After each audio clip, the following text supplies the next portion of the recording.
Hello everyone, I've got a story that's going to give you chills. It happened about 13 years ago. My oldest son, Jake, was barely 3 years old.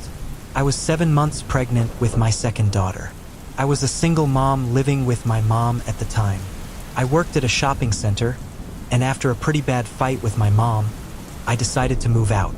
A few days later, a relative helped me find a small house near theirs, and it was also close to my mom's place. So, even though we had that argument, she still took care of Jake while I was at work. The house was small but had a pretty strange layout. It had no bedrooms or divisions. It was just one big room. There was a window in the front and a glass door with side windows. In the back, there was another metal door with glass above it. There was a small patio with a laundry room right in front of the bathroom. To get to the bathroom, you had to cross the patio, which was about 6.5 feet long. First, everything seemed normal. Jake settled in quickly and seemed happy. He loved that I left him with my mom because he got to see my sister, who he didn't like much back then.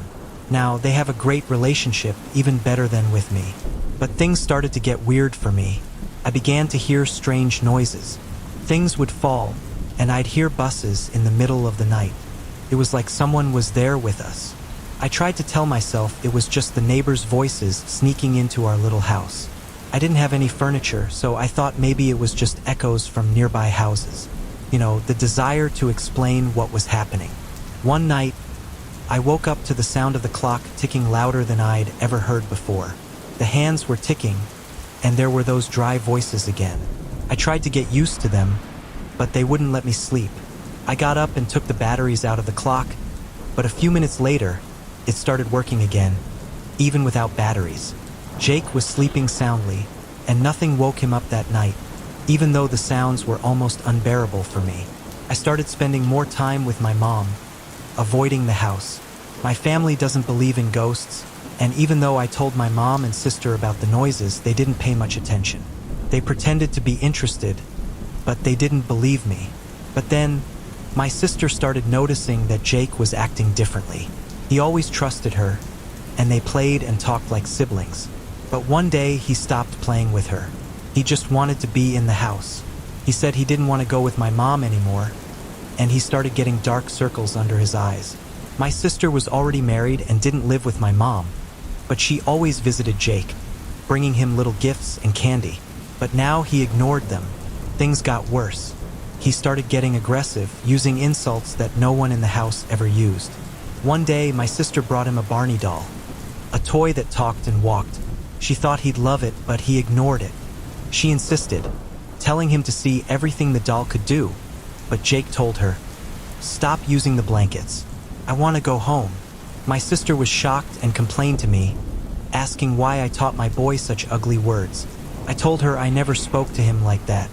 She was very upset and told me to be careful with what the boy heard.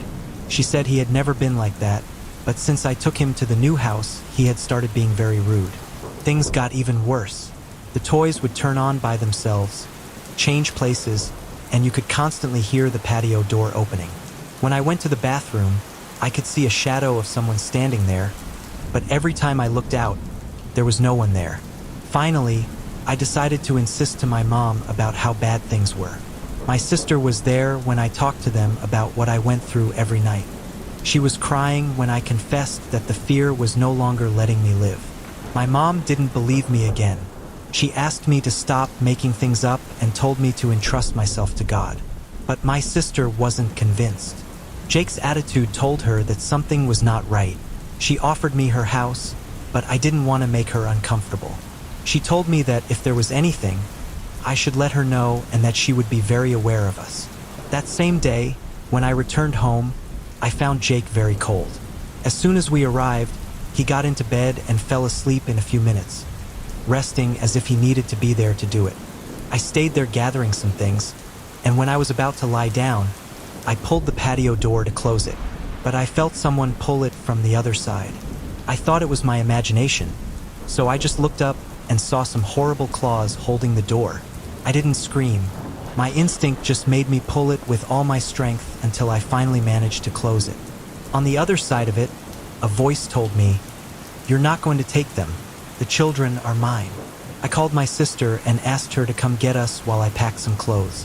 She and her husband didn't live far away and arrived in about 10 minutes.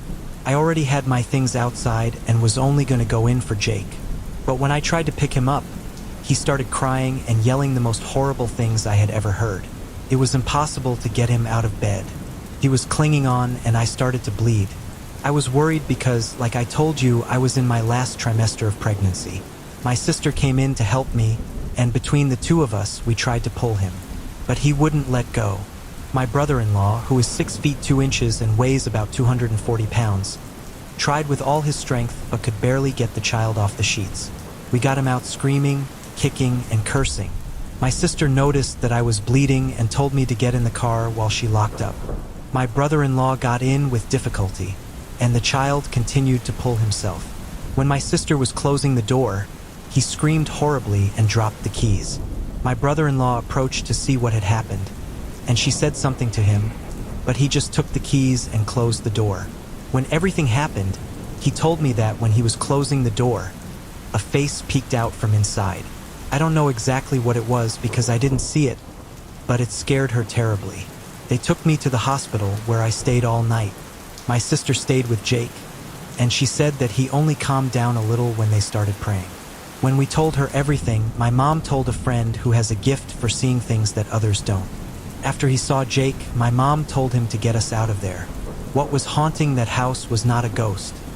It was something very bad, something terrible that wanted my children. He gave us some prayers and candles to use while we got the last of our things. But he said that we definitely could not bring the boy closer. Currently, that house is still empty. The rent will go up in a few days, but no one lasts there for more than a few months. I hope that story gives you goosebumps. Thanks for listening. If you're enjoying the video, please subscribe the channel for future videos, and like and share with your friends.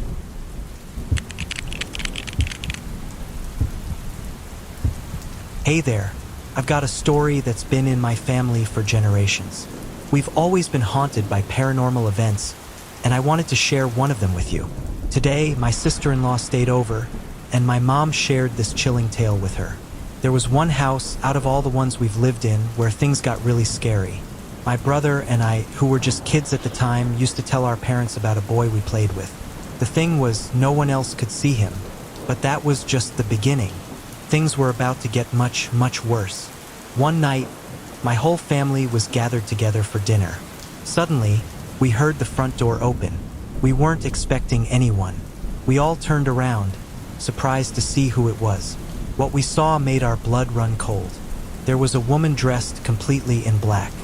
Her face was hidden by her very dark hair, which covered her face. In silence, we watched as the woman, without saying a word, went up the stairs and disappeared into the darkness of the floor above. Everyone present was confused. Who the hell was that woman? What the hell had just happened? We all started arguing about who would go upstairs to see what was going on. My mom gathered her courage, left them fighting, and went up the stairs. She reached the 3rd floor, where it was pitch black. She called out, "Is there anyone there?" But there was no answer. However, from a room, she saw that woman come out and walk until she reached the balcony at the end of the hallway. Without hesitation, the woman jumped into the void. My mom couldn't believe what she saw. After the shock wore off, she approached the balcony and realized that there was no one down there. There was no trace that anyone, at least someone on this plane, had jumped from there. My mom said that after that first experience, that woman kept reappearing, always repeating the same routine. Go up, enter a room, leave it, and jump into the void. Her appearance became so frequent that we simply got used to it. The only explanation we could find was that the family who lived there before us practiced witchcraft. My great-grandmother used to rent the house from them. When it was time to ask for it for us to live in, the man played a trick and swore that after him, the people who came to live there would never do so in peace.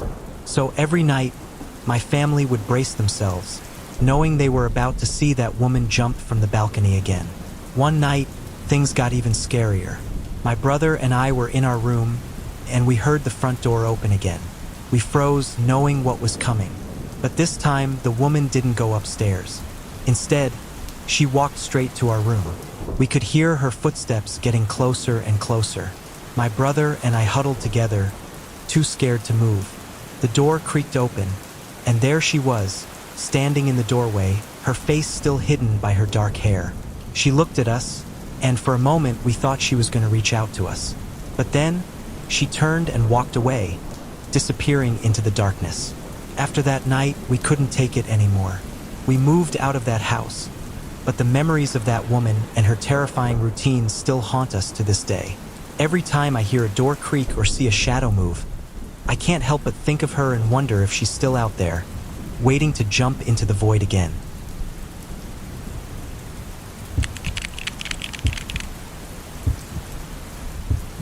Hey there, I've got a story that's going to give you goosebumps. This happened to my mom and me a few years ago. After living in our apartment for many years, we were asked to move out because the building was going to be sold. We had to find a new place quickly. We found a similar apartment just a few blocks away. I always came home tired from work, usually past 10 at night. I could no longer say goodnight to my mom, who went to bed around 9:30. But one night, when I arrived home, I heard her awake, praying. It seemed strange to me.